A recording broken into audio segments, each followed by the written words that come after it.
ابن عربی رحمۃ اللہ علیہ، شیخ اکبر محی الدین ابن عربی، علامہ ابن عربی رحمۃ اللہ علیہ، ساری عمر حضرت خضر کی تلاش میں، اور ان سے حضرت خضر علیہ السلام سے ملاقاتیں ہوئی، حضرت خضر سے ملاقاتیں ساری عمر۔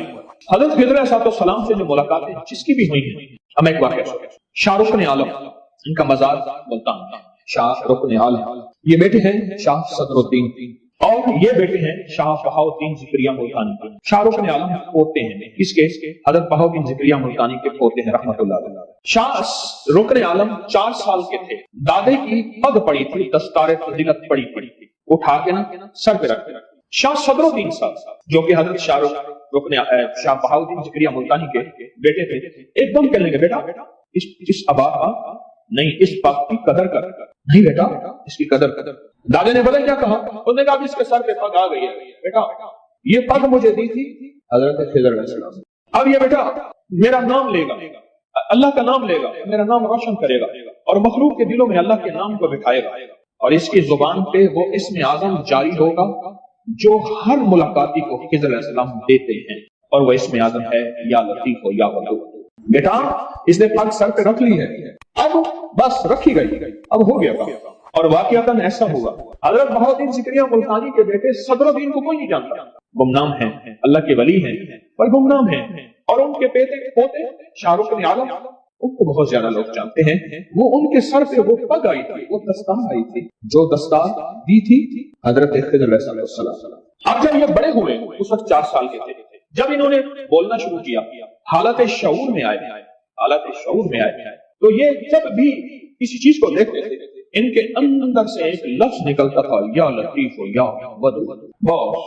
اور ساری عمر انہوں نے مخلوق خدا کو یا لطیف ہو یا ودود ہو بتایا، اور فرماتے تھے پھر خود کہ میری حضرت خضر علیہ السلام سے ملاقات ہوئی ہے، حضرت خضر فرماتے ہیں یا لطیف ہو میرا تاج ہے، اور یا ودود ہو میرا دل ہے۔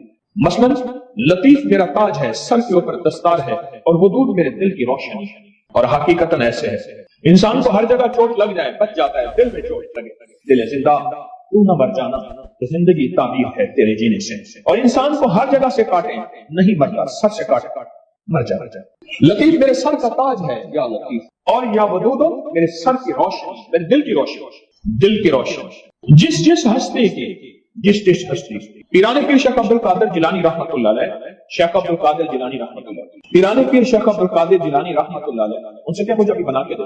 پیران پیر شیخ عبد القادر جیلانی رحمۃ اللہ علیہ بیٹھے، ایک شخص آیا، نووالد تھا، مٹی دھول مسافر پردیسی، کہا کہ آپ میں سے بغداد کے عبد القادر کون ہیں؟ کہا 900 میل کا سفر کر کے پیدل آیا ہوں، درمیان میں جنگل بھی آئے، پہاڑ بھی آئے، دریا بھی آئے، گھاٹیاں بھی آئیں، مصیبتیں بھی آئیں، تکلیفیں بھی آئیں، صرف آپ سے ملنے آئے۔ پوچھا کس لیے آئے؟ فرمایا میں ایک جگہ جا رہا تھا تو مجھے ایک صاحب ملے، ایک اللہ والے ملے، اور وہ کہنے لگے تمام سیاہ، تمام سفید اللہ کا، تمام زمین، تمام آسمان اللہ کا، تمام خشکی، تمام تری اللہ کا، پہاڑ دریا درخت اللہ کے، زندہ مردہ اللہ کے، تقدیر اللہ کی، امر اللہ کا، حکم اللہ کا، یہ ساری کائنات اللہ کی، اول اللہ کا، آخر اللہ کا، موجود اللہ کا، ظاہر اللہ کا، باطن اللہ کا، ساری چیزیں اللہ کی ہیں۔ اور یہی اللہ بغداد میں ایک عبد القادر ہے، اسی کے دل میں، بغداد میں ایک عبد القادر نام کا شخص ہے، اسی کے دل میں ہے، اور اس سے جا کے کہو کہ میں خضر ہوں اور میرا دوست ہو کے تیری معمولات زندگی میں یا لطیف ہو یا ودود ہو نہیں، ساری چیزیں اللہ کی ہیں، یار میرا ہے، دوست میرا ہے، خضر علیہ السلام کا فرمان، میرا دوست ہو کے تیرے زبان پہ سارے تیرے معمولات ہیں، یعنی تسبیح ہیں، آپ کے وظیفے ہیں، آپ کی تلاوتیں، قرآن، سجدے، آپ کی نفل، آپ کی اوابین، آپ کی اشراق، آپ کی چاش، آپ کی سنتیں، آپ کی سنت موقدہ، غیر موقدہ، آپ کے فرائض، سب کچھ ہیں، اور آپ کی زبان پہ یا لطیف ہو یا ودود ہو نہیں۔ کیوں؟ لطیف میرا تاج ہے، ودود میرا دل۔ یہ کہنا تھا کہ پیران پیر شیخ عبد القادر جیلانی رحمۃ اللہ علیہ کی زبان سے نکلا یا لطیف ہو یا ودود ہو، اور اس جذب سے نکلا، سامنے بیٹھا سارا مجمع بے ہوش ہے، وہ پردیسی بے ہوش نہ ہوا۔ اس نے بعد میں پوچھا، سارا مجمع بے ہوش ہو گیا، وہ ہوش میں رہا کیوں؟ فرمایا اس نے براہ راست حضرت خضر سے لفظ سنا تھا، اور حضرت خضر کے لفظ سنتے ہی اس کے دل میں یہ نور آ گیا تھا، اور وہ نور پختہ ہو گیا تھا، جو موجودہ تھے ان کے دل میں اس کا نور ابھی آیا تھا، اور وہ نور کی تاب نہ لا سکے، بے ہوش ہو گئے، نور کی تاب نہ لا سکے، بے ہوش ہو گئے۔ اس لیے پیران پیر نے فرمایا، اس واقعے کے بعد جو اب کہنا چاہتا ہوں غور سے سمجھے، پیران پیر نے فرمایا یا لطیف یا ودود کو لاکھوں کروڑوں پڑھو کوئی حرج نہیں، اگر کسی مسند اور کسی خان کا یا کسی مرشد کے زیر نگرانی پڑھنا تو بتدریج آنا ایک کم نہ، اس لیے ہم پہلے ایک ایک تسبیح پڑھوا رہے ہیں۔ اب وجہ سمجھ آئی؟ ایک ایک تسبیح پڑھا رہے ہیں، ایک ایک تسبیح پڑھا رہے ہیں، اور ایک تسبیح کے بعد پھر ہم اس کے عمل کریں۔ تو عشروں کے نظام اور ساتوں نظام کے اوپر اللہ کی رحمت جو ہوتی ہے، جو نور ہوتا ہے، جو برکتیں ہیں، جو خیریں ہیں، جو عطائیں اور سعادتیں ہیں، وہ سورۃ فاتحہ پڑھنے والے کے برتن میں، جھولی میں وہ ساری جمع ہوتی ہیں، اوپر آتی ہیں، پھر اس کی جمع ہوتی ہیں۔ جتنی بھی کائنات میں نور ہے، ساتوں آسمانوں میں نور ہے، خیریں ہیں، رحمتیں ہیں، برکتیں ہیں، وہ نور، خیریں اور رحمت برکت جس سے لوگوں کو روٹی ملتی ہے، رزق ملتا ہے، لوگ آفات اور بلاؤں سے بچتے ہیں، لوگ مصیبتوں سے بچتے ہیں، لوگ ناکامیوں سے بچتے ہیں، اور انسانیت پریشانیوں سے بچتی ہے۔ وہ رحمتیں اور کرم اور عطا اور فیض جس کی وجہ سے اللہ پاک مخلوق کو رزق دیتا ہے، بے زبانوں کو رزق دیتا ہے۔ غار کے اندر ایک سانپ ہے یا بل کے اندر ایک کیڑا ہے، اللہ اس کو دیتا ہے، وہ اس کی رحمت ہے جو مخلوق کو ملتا ہے، اور انسانوں اور جنوں کو جو ملتا ہے اس کی رحمت کی وجہ سے، باوجود نافرمانی کے۔ یہ سارا نور ہی ہے جس کی وجہ سے ملتا ہے۔ جب بندہ سورۃ فاتحہ پڑھتا ہے، یہ سارا نور جمع ہوتا ہے اور اللہ اس بندے کی جھولی میں ڈال دیتا ہے۔ سورۃ فاتحہ پڑھنے والے، سورۃ فاتحہ شفا ہے، سورۃ فاتحہ نور ہے، سورۃ فاتحہ عطا ہے، سورۃ فاتحہ رحمت ہے، سورۃ فاتحہ برکت ہے، سورۃ فاتحہ نسلوں کے رزق کا ذریعہ ہے، سورۃ فاتحہ تمنگری اور مالدار ہونے کا ذریعہ ہے، اور سورۃ فاتحہ اندیکھے واروں کو روکنے کا ذریعہ ہے۔ وہ جادو کے وار ہیں، وہ جنات کے وار ہیں، وہ خنجر کے وار ہیں، وہ گولی کے وار ہیں، وہ تلوار کے وار ہیں، وہ حسد کینے کے وار ہیں، وہ بغض نفرت کے وار ہیں۔ سورۃ فاتحہ انوار کو روکنے کا ذریعہ ہے۔ یہ چاروں طرف سے انسان کو گھیر لیتی ہے۔ اس کے 7 آیتیں ہیں، اور انسان کو 6 سمتوں سے نقصان کا خطرہ ہوتا ہے، دائیں بائیں آگے پیچھے 4 سمتیں، اوپر نیچے 6 سمتیں۔ ایک سمت اور ہے، وہ ہے اندیکھی۔ اندیکھی ہے، یہ سمتیں دیکھی ہوئی ہیں۔ آپ کو دائیں سمت کا احساس ہوتا ہے، بائیں کا احساس ہوتا ہے، بولے تو صحیح، بولیں گے تو آنکھ بھی کھل جائے گی۔ ہوتا ہے احساس، دائیں بائیں احساس ہوتا ہے۔ اچھا، اوپر کی سمت کا احساس ہوتا ہے، یہ اوپر ہے۔ کبھی آپ نیچے کو اوپر نہیں کہتے، اوپر کو نیچے نہیں کہتے، احساس ہوتا ہے۔ ایک ایسی سمت ہے جہاں سے یا رحمت آ سکتی ہے یا عذاب آ سکتی ہے، وہ اندیکھا نظام ہے۔ وہ 7واں سمت وہ ہے جو اندیکھا نظام ہے، جو ہماری سمجھ سے بالا تر ہے، ہماری عقل اور سوچ سے بالا تر ہے۔ وہ اندیکھا نظام ہے۔ سورۃ فاتحہ کی 7 آیتیں ہیں اور 7 رائے ہیں جہاں سے عذاب بھی آ سکتا ہے، بلا بھی، وبا بھی، مصیبت بھی، قحط بھی، مرض بھی، ذلت بھی، علت بدلنے کی شکل میں۔ قراتۃ خاصعین، ہو جاؤ ذلیل بندہ۔ مولا یہ سیدھی ترین غضب کے راستے ہیں، آندھیاں، ہوائیں، طوفان، آفات، بلیات، کبھی چڑیوں کی شکل میں، کبھی خون بن جانے کی شکل میں، کبھی جو کی شکل میں۔ اے سخی آقا، جتنے بھی ہیں یہ تیرے غضب کے راستے، بیماریاں، وبائیں، تکلیفیں، ظالم بادشاہ دشمن کی شکل میں، جادو جنات کی شکل میں، آفات بلیات کی شکل میں، اے سخی آقا میں ان سے تیری پناہ چاہتا ہوں۔ حقیقتاً فاتحہ انعام کے راستے، سارے ملنے کے راستے دے کے اور سارے چھننے کے راستے، لفظ پہ غور کیجیے گا، لفظ پہ توجہ کیجیے گا۔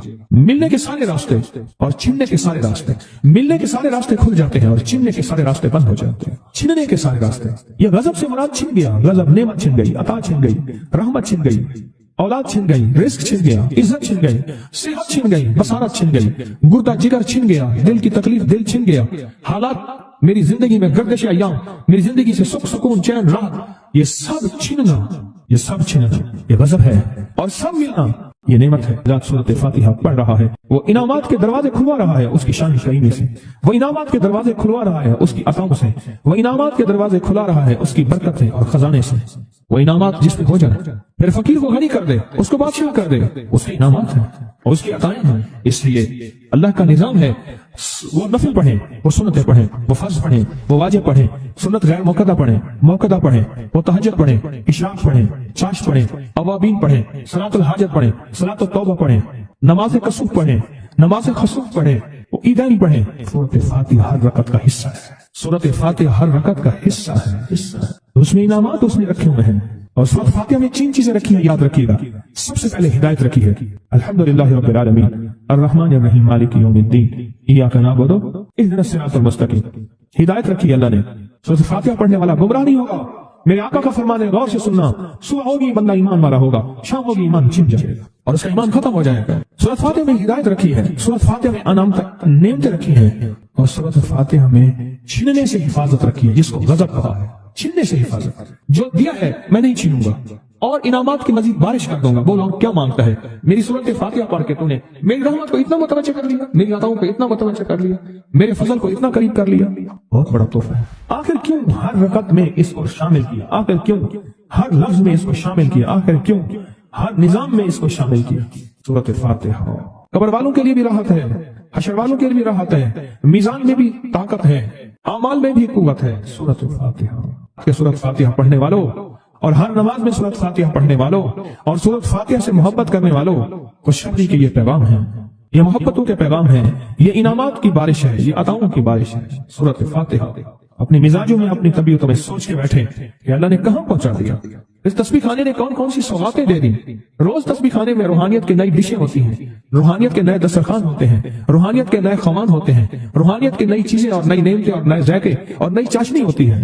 تسبیح خانے کے دسترخوان پہ یہ دسترخوان کا ایک نیا ذائقہ ملا ہے, ایک انوکھی ڈش ملی ہے. تو اپنا نظام چلا رہے ہیں سورۃ فاتحہ کے ذریعے, اس سورۃ فاتحہ کے ذریعے زندگی کی ترتیب چلا رہے ہیں اور اللہ سے منوا رہے ہیں. منوا یہی راتوں کو سورۃ فاتحہ, یہی جو سارا دن تسبیح خانے میں اعمال تسبیح خانہ آپ کو کروا رہا ہے, منت کر کر کے یہی کر کے گئے تھے, یہی کر کے گئے تھے. آج ان کی نسلیں درباروں کے بجاوروں کے نام پہ, گدی نشینوں کے نام پہ, پیروں کے نام پہ, شہزادوں کے نام پہ, صاحبزادوں کے نام پہ آج ان کی نسلیں کھا رہی ہیں.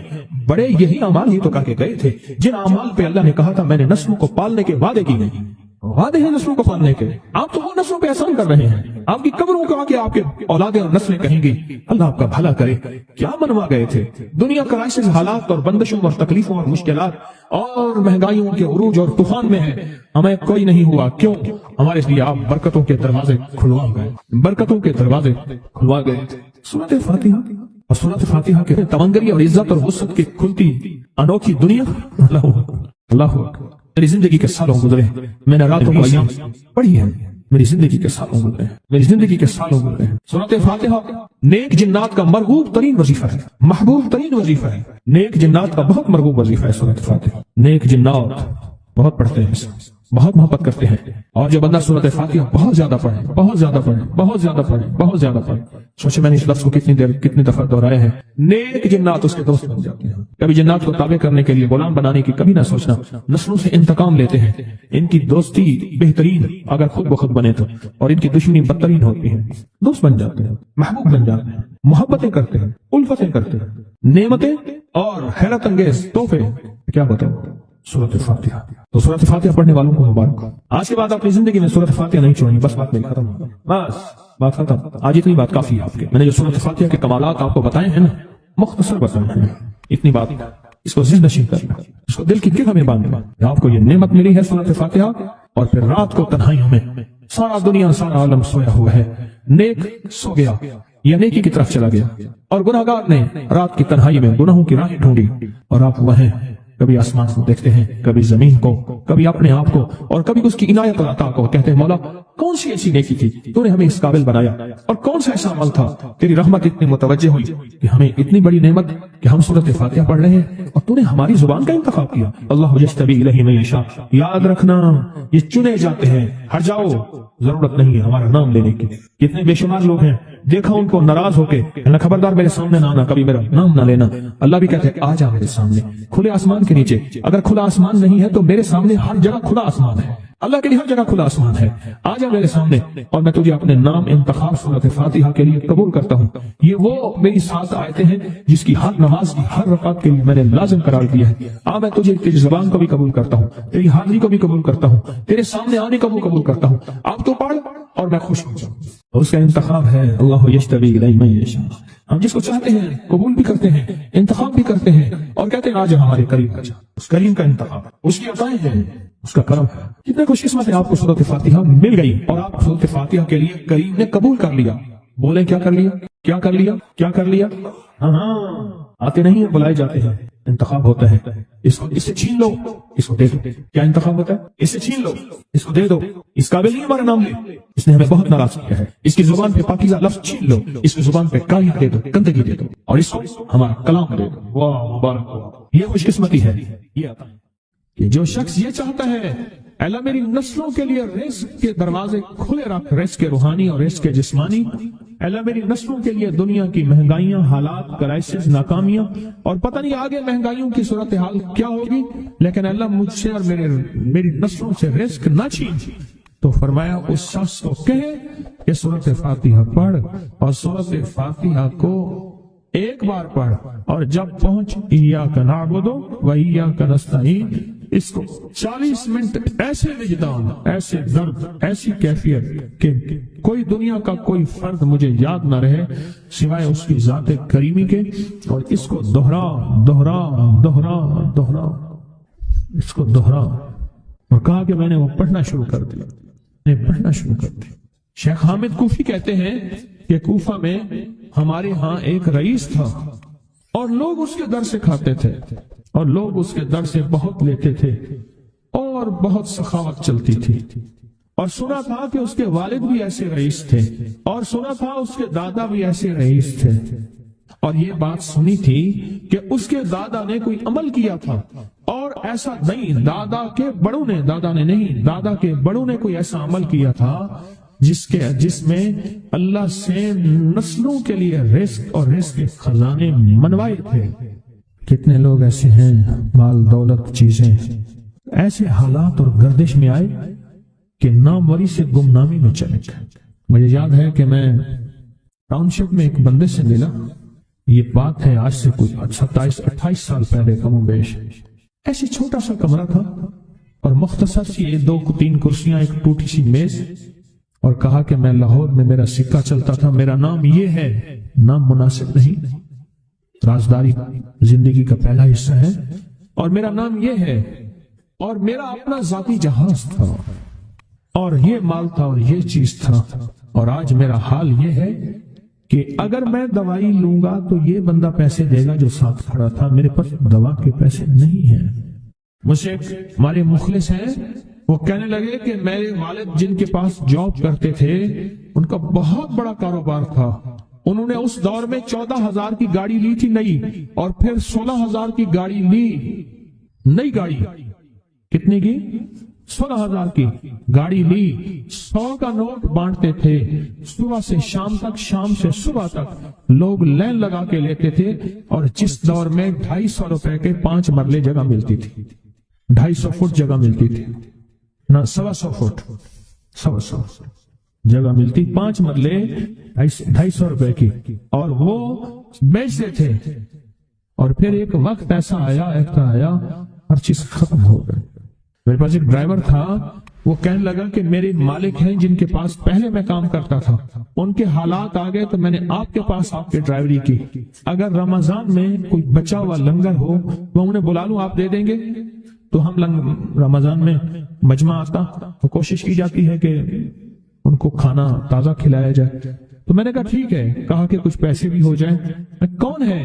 کہا کہ فلاں لاہور کا، نہیں جانتے آپ؟ ہاں جانتا ہوں، اتنی بڑی سوسائٹی ہے، بڑی مالداروں کی۔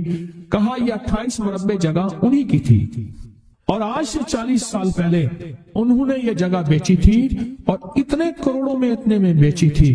اب وہ ایک چھوٹے سے مکان میں رہتے ہیں، سب کچھ ختم ہو گیا ہے، سب کچھ ختم ہو گیا ہے، اور ان کے گھر کھانا نہیں ہوتا، اور آپ اگر کھانا دیں گے تو ان کے گھر میں 2-3 وقت اچھا گزر جائے گا۔ میں اپنی نسلوں کے لیے تمنگری منوا لے، اپنی نسلوں کے لیے رزق منوا لے، اپنی نسلوں کے لیے وسعت منوا لے۔ تو کہے کہ مال بہت ہے اور نسلوں کے کام آئے گا، مال رکھنا جائز ہے، حلال جائز ہے، لیکن یہ شرط نہیں ہے کہ وہ رہے گا یا نہیں رہے گا۔ یہ میری ساتھ چوک ہے، یہاں کرتبہ چوک، یہاں 2 پلازے مجھے بندے نے بتائے، اب اس کے نہیں ہیں، کہا یہ اور یہ اس بندے کا ہے، فلاں نام کے بندے کا، اور اس کا آج کچھ نہیں رہا۔ اب وہ جس کسائی سے گلبرگ میں ہے، یہاں لاہور میں، جس سے بہت منو گوشت آتا تھا اور بڑے بڑے رئیس دعوتیں پکتی تھی، چپ کر کے جاتا ہے اور وہ کچھ پیسے اس کی مٹھی میں ڈال دیتے ہیں اور وہ اس سے زندگی کا گزر بسر ہوتا ہے۔ میں یہاں لاہور میں فیروزپور روڈ پہ ایک جگہ گیا تو انہوں نے وہ جگہ پہ کھڑے ہو کے دکھایا، وہ سامنے جو بنگلہ ہے، میں نے کہا وہ تو محل ہے، کہہ رہے یہ اس بندے کا ہے، اب ایک کمرہ اس کو ہم نے دیا ہوا ہے اور وہ بنگلہ وہ محل وہاں وہ کھڑکی اس طرف کی بند رکھتا ہے کہ میری نظر اس پہ نہ پڑے، وہ سب کچھ اس سے چھن گیا ہے۔ سنیں، یاد رکھیں، جو اللہ کے خزانوں سے ملتا ہے وہ تیری جیب سے جا نہیں سکتا، وہ دنیا کی جیبوں اور مالوں سے جو ملتا ہے وہ تیری جیب میں رہ نہیں سکتا۔ یہ جو عمل ہے نا، نسلوں کے لیے رزق منوانا، برکت منوانا، نسلوں کے لیے رزق منوانا، نسلوں کے لیے برکت منوانا، یہ جو عمل ہے، بس اب میں نے آپ کو عرض کیا نا کہ آپ پوچھیں کتنے دن کریں گے، میں نے کہا دل خود بولے گا، من خود بولے گا، اندر خود بولے گا۔ میں نے آپ کو کچھ واقعات سنائے ہیں، بڑی بڑی ہستیوں کے واقعات، یہ اس میں سعودی عرب مکہ مکرمہ میں ایک جگہ ہے، اس کا نام خالدیہ ہے سوسائٹی۔ میں وہاں ایک عرب سے ملا، شیخ ابو ترکی اسے کہتے تھے، تو اردو عربی تو مجھے آتی نہیں، بس تھوڑی بہت ایسے شد بدھ ہے، تو وہ تھوڑی ہی دیر میں کہتے تھے، ایسے اٹھتے تھے نا، کہتے تھے اللہم ایاک نعبد و ایاک نستعین۔ میری ان سے چند ملاقاتیں ہیں، بوڑھے تھے، بابے تھے، کہ ان کے بڑے آئے تھے، اصل میں خلافت عثمانیہ تھی تو ان کے بڑے ترکیے سے آئے تھے، تو پھر مکے میں رہتے تو وہیں کے ہو گئے۔ ان کا جو خادم تھا وہ اردو بولنے والا تھا اور انڈیا کا تھا، اس سے میرا تعلق تھا، تو میں نے اس سے پوچھا، میں نے کہا تیرا جو ہے یہ بابا یہ کیوں پڑھتا ہے؟ یہ پتہ نہیں، میں سے پوچھ کیوں پڑھتا ہے؟ اس نے کہا جلالی بابا ہے تو کہے گا مجھ سے، میں نے کہا میرا کہے، اچھا وہ میرے اشارے دیکھ رہا تھا، تو اس نے ابھی سے پوچھا کیا کہتے ہیں؟ اس نے ڈرتے ڈرتے کہا کہ جی آپ یہ کیوں پڑھتے ہیں؟ تو بڑا خوش ہو گیا، کہنے لگا پہلا بندہ ہے جس نے مجھ سے پوچھا، آج تک کسی نے پوچھا نہیں، پہلا بندہ ہے جس نے مجھے یہ پوچھا ہے۔ کہا جب ہم چھوٹے تھے ہمارے پاس بہت غربت تھی اور تنگ دستی تھی، تو میرے والد ہمیں بٹھا لیتے تھے اور ہم سورۃ فاتحہ پڑھتے تھے، اور جب پہنچتے تھے نا ایاک نعبد و ایاک نستعین پر، تو پھر اس کو میرے والد کہتے تھے دہراؤ، بہت زیادہ پڑھو، بہت زیادہ پڑھو، بہت زیادہ پڑھو، بہت زیادہ پڑھو۔ کام پڑھتے تھے، بہت زیادہ پڑھتے تھے، اور کہا میرے والد پھر دعا کرتے تھے اور ہم آمین کہتے تھے، اور میرے والد کہتے تھے چلو مبارک ہو، ہمیں جو ہے اللہ پاک وہ فلاں چیزیں، وہ حلاوے، وہ چیزیں کھلائیں گے۔ کہتے ابے کو دیکھتے تھے، ابا جی ہمارے پاس تو پیٹ بھر کے روٹی نہیں ہے، آپ کہتے ہیں اللہ وہ کھلائے گا، وہ کھلائے گا، اور ابا ایسے خوش ہو جاتا تھا۔ کیوں؟ ابے کو یقین تھا کہ سورۃ فاتحہ اس کریم نے قبول کر لی اور میرا کام ہو گیا۔ وَمَن يَتَوَكَّلْ عَلَى اللَّهِ، ہاں میرے بندے میری ذات پہ بھروسہ کر کے دیکھ، میرے قریب آ کے دیکھ، مجھ سے دوستی لگا کے دیکھ تو صحیح، میں کر کے دکھاؤں گا۔